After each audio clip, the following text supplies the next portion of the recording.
네, 이번 시간은요. 금리 인하 기대에 이어서 노랜딩 기대까지 반영되면서요. 그동안 견조한 상승을 보여준 시장이 연이은 경제 지표의 강세로 인해서 추가 긴축 부담이 시달리고 있습니다. 자, 그러면서 이제 우리 시장 단기 충격을 받고 있는데요. 향후 시장의 방향성을 한번 알아보고요. 그리고 3월에 전략도 세워보도록 하겠습니다. 현대차증권 이재선 연구원님 전화 연결돼 있습니다. 연구원님 안녕하세요. 네, 안녕하세요. 네, 반갑습니다. 자, 지난 주말에 연준이 선호하는 그 물가지표, 1월 PC 물가지표가 예상보다 이제 강하게 나오면서 긴축의 우려가 이제 커지고 있는 그런 상황인데요. 시장은 이제 연준이 예상했던 것보다 높은 금리를 오랜 기간 유지할 가능성에 대해서 이제 많이 우려하고 있는데 연구원님은 여기에 대해서 어떻게 보십니까? 네, 말씀해 주신 대로 2월 달 지금 말을 이제 거의 앞전에 두고 있는데 PCE 지표 발표 이후에 시장이 반영하는 최종 금리 수준이 상대적으로 좀 올라갔다라고 보시면 될 것 같습니다. 최종 금리 수준은 지금 7월 FOMC 회의에서의 5.25에서 5.55%로 마무리될 가능성을 시장은 프라이싱을 하고 있고요. 예상외로 물가 둔화 속도가 더딘 점이 좀 시장의 우려를 지금 자극을 하고 있는 것 같습니다. 사실 현재까지 발표된 지표들은 그 고금리 기조가 한동안 지속될 가능성을 높여주는 요인인 것은 사실인데요.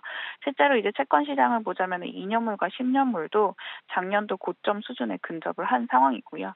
그러나 이미 인지하고 있는 사실의 채권 시장의 변동성이 사실 작년 9월 대비 여전히 낮은 수준이라는 점을 좀 기억할 필요가 있을 것 같고요.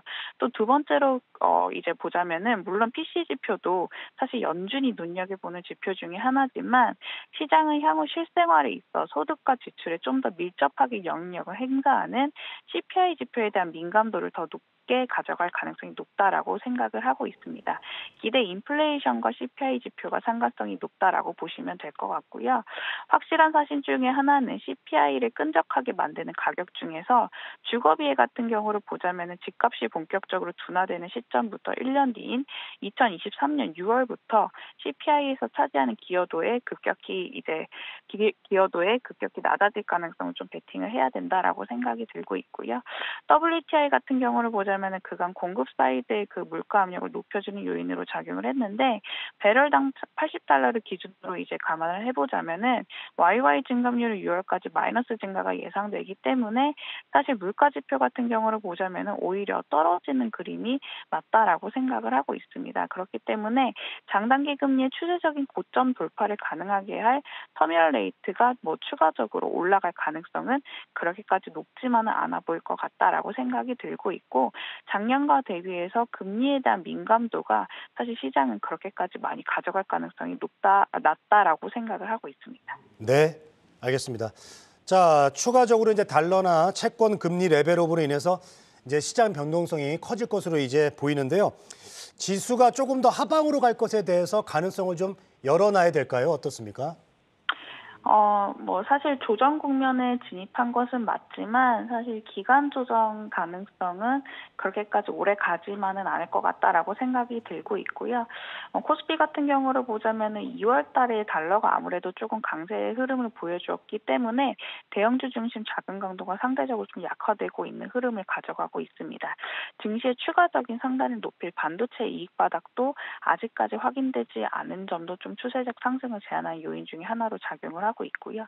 그러나 이제 글로벌 경제에 있어서 연착륙 기대감이 높아지고 있다는 점에 사실 좀 주목을 해야 될 것 같아요. 약세장을 경험했던 지난 2022년 하반기에 좀 다른 점들을 생각해 볼 시점이라고 생각이 들고 있는데 그 중에 하나는 중국이라는 큰 테마인 것 같습니다. 중국의 이제 그 리오프닝 강도가 점차 이제 강화가 된다면은 사실 이머징 증시 내에서 중간재 수출 비중이 높은 국가의 우호적이고요. 그렇기 때문에 사실 우리나라도 하단이 어느 정도 지지되는 양상을 보여줄 거기 때문에 사실 조정 시 매수하는 전략이 저는 유효하다라고 생각을 하고 있습니다. 실제로도 달러 약세가 일단락되긴 했지만 1월 말 이후에 자금을 보자면은 외국인들이 그렇게 매도 압력을 크게 가져가지 않은 흐름을 보여주고 있고요.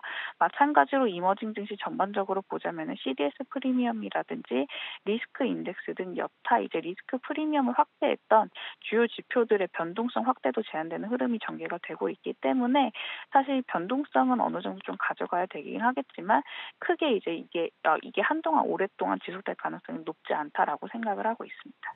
네. 자, 어느 정도 변동성은 가져갈 수 있지만 이제 길게 가져가진 않을 거다 이렇게 얘기를 해주셨거든요. 자, 그리고요. 환율 이야기 좀 해보겠습니다. 자, 원달러 환율이 이제 일시적으로 1,200원대였다가 이제 1,300원 돌파하고 오늘 보니까 1,300 지금 14원이거든요. 자, 외국인 매도가 또 강하게 지금 이어지고 있습니다. 자, 앞으로 외국인들의 어떤 수급 그리고 환율 어떻게 보고 계십니까? 외국인들의 수급도 지금 뭐 매도 압력이 좀 상대적으로 좀 큰 구간이긴 하지만요. 달러가 추세적으로 강세 흐름을 보여주지 않는다면은 사실 외국인 수급도 그렇게까지만 매도 압력이 크지만은 않을 가능성이 높다라고 저는 생각을 하고 있고요. 아까 제가 서두에서도 말씀드렸다시피 사실 중간재 수출 국가들의 회복을 가장 이제 견인할 수 있는 가장 큰 테마 중에 하나가 이제 중국입니다. 근데 중국 같은 경우를 보자면은 지금 베이징 대중교통의 인원이 코로나 이전 수준까지 대부분 회복을 했고요. 리오프닝과 맞물린 투자와 생산활동 재개감은 사실 대만이라든지 한국의 그 통화 가치에 있어서도 어느 정도 좀 프리미엄을 주는 요인 중에 하나이기 때문에 외국인 자금 유입을 지속시켜주는 모멘텀으로 이제 중장기적으로 놓고 보자면 작용할 것으로 생각을 하고 있습니다. 또 이제 국내 수출 같은 경우를 보자면은 중국의 재정 부양 정책 강도의 여부에 따라서 후행적으로 움직이기 때문에 우리나라 수출 모멘텀도 약화되기보다는 올해는 놓고 봤을 때는 사실 점진적으로 좀 개선되는 흐름을 가져갈 가능성이 높다라고 생각이 들고 있어서 외국인 수급도 사실 크게만은 빠지지 않을 거다라고 생각은 하고 있습니다. 네, 알겠습니다. 자, 이제 곧 3월입니다. 또 3월 후반 되면 이제 프리어닝 시즌이 또 시작이 되는데요. 지난 4분기에 이제 부진한 실적 공개가 됐습니다만은 이미 어떤 기대치가 좀 조정이 돼 있어서 반응이 우려했던 것보다는 이제 나쁘지 않았습니다. 자, 최악의 상황을 지금 지나고 있다 이런 인식인데 올 1분기 어닝 시즌을 좀 미리 들여다본다면 어떨까요? 네, 사실 뭐 올해는 이익과 주가의 패턴이 그렇게까지 동행성을 띠지는 않을 것 같아요. 기저 효과를 오히려 봐야 된다라고 생각이 들고 있고요. 1분기 어닝 시즌도 사실 상대적으로 그렇게 예년 대비해서 기대감은 크지만은 않을 것으로 생각이 들고 있습니다. 다만 이제 작년 대비해서 개선되고 있는 비용단에서의 이제 그 개선 흐름이라든지 내지는 이제 올해보다는 내년에 대한 기대감으로 지금 주가가 움직이고 있는 양상을 보여주고 있기 때문에 2024년의 그런 순이익이라든지 영업이익 전망치 패턴을 조금 살펴볼 필요가 있을 것 같다라고 생각이 들고 있고요. 실제로 이제 뭐 2019년도 그렇지만 올해도 금리 인상 끝자락 구간에서는 이익이 지금 추정치가 하향 조정되더라도 사실 주가 패턴을 보자면은 반도체라든지 뭐 철강이라든지 디스플레이라든지 이렇게 뭐 이익과 이제 주가가 무관하게 가는 패턴을 보여주고 있는 상황입니다. 해당 섹터들 같은 경우를 보자면 올해보다 내년에 대한 기저 효과에 대한 기대감이 더 큰 섹터이기 때문에 오히려 이제 이익에 대한 증감률을 조금 살펴보자라고 말씀을 드리고 있습니다. 네, 알겠습니다. 자, 그리고 이제 다음 달 4일 날 중국 양회가 있습니다. 중국 그 경기 부양책에 대한 기대감이 굉장히 큰데요. 이 중국 양회가 증시에는 어느 정도의 영향을 좀 끼칠 수 있을까요? 중국 양해를 기점으로 사실 중국은 이제 내수 경기를 부양하기 위해서 추가적인 정책들을 이제 펼칠 가능성이 높은 구간이다라고 보시면 될 것 같고요. 우리나라는 사실 그 중에서도 좀 수혜를 많이 받을 수 있을 거다라고 생각을 하고 있습니다. 한국 같은 경우를 보자면 중국의 위드 코로나 효과로 GDP의 약 0.16% 기여도 효과를 누릴 것으로 예상되고 있는데 대만이라든지 베트남, 싱가포르 다음으로 이제 높은 순위라고 보시면 될 것 같고요. 특히 수출에 있어서 대중국 수출 비중이 사실 2021년 대비 비중은 절대적으로 좀 소폭 감소를 했지만 규모로 보자면은 사실 22%를 차지를 하기 때문에 여전히 우리나라는 중국에 대한 의존도가 높습니다. 따라서 수출도 중국의 리오프닝 그 경제활동 재개에 의해서 사실 올라갈 수 있는 이제 여력이 높기 때문에 증시에 미치는 영향력도 좀 상당하다라고 보시면 될 것 같습니다. 네. 자, 그리고 최근 시장이 이제 섹터별로 순환매가 이제 빠르게 진행이 되고 있습니다. 자, 3월에도 이런 국면이 계속해서 좀 이어질 것인지 그렇다면 순환매가 이렇게 일어나고 있는 시장에서 어떤 전략을 좀 세우는 게 좋을지 거기에 대해서도 좀 말씀해 주시죠. 네, 크게 보자면은 제가 아까 말씀드렸다시피 경제 연착륙에 대한 기대감이 여전히 유효한 구간이기 때문에 국내 업종 스타일도 방어형 포트폴리오보다는 경기 회복 관점으로 대응하는 것이 유효한 구간이라고 생각을 하고 있고요. 경기 회복 관련 업종 중에 선진국 소비가 의외로 지금 좀 탄탄한 상황입니다.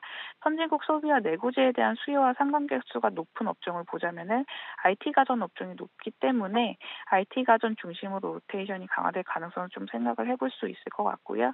대표적인 업종이 LG전자의 외국인 누적 순매수 강도 경우를 보자면은 2월 중순을 기점으로 코스피 대비 개선되는 흐름이 지속돼서 관찰이 되고 있는 상황입니다. 또 다른 이제 업종 투자 전략을 좀 세워보자면은 아까 제가 중국 테마를 말씀을 드렸는데 중국 PPI가 사실 중국 양회와 맞물려서 점진적으로 회복하는 흐름에 진입할 가능성이 높은 구간이라고 저는 생각이 들고 있고요. 화학이라든지 철강 디스플레이 이익 모멘텀 같은 경우를 보자면은 중국 PPI가 마이너스에서 플러스로 전환되는 국면에서 대부분 개선되는 흐름이 관찰이 됐었습니다. 전자제품이나 식료품 등 대부분의 소비재나 화학 원료에 이제 관련된 이제 제품이라든지 이제 수요가 이제 살아나기 때문에 화학 수요가 점진적으로 상승할 가능성도 좀 염두를 해봐야 될 것 같고요. 중국 부동산 같은 경우를 보자면은 철강 수요의 대부분을 차지를 하기 때문에 중국이 부동산 중심으로 약간 부양 정책을 펼친다라고 이제 감안했을 때는 관련된 수요에 대한 회복 기대감으로 업종의 주가도 상대적으로 좀 견고한 패턴을 그려주지 않을까라고 생각을 하고 있습니다.